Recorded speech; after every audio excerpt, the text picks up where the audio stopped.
my channel. My name is Nicole. I'm a homeschool mom, and on this channel I share all things homeschool.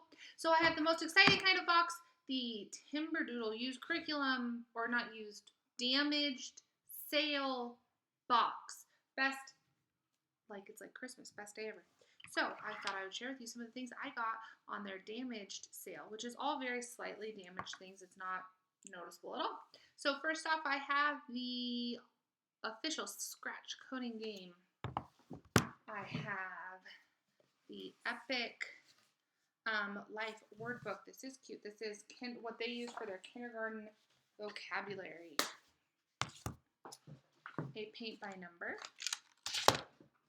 Famous figures of the medieval times.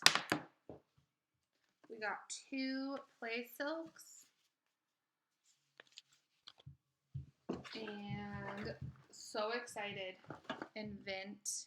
My kids love these kinds of things. They're really starting to get into that kind of thing.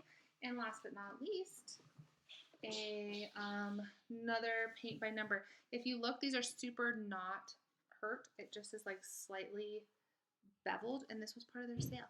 I love this. That's so exciting. So I had to share it with you guys. Don't forget to like and subscribe and stay tuned for more unboxings and more curriculum information. Thanks.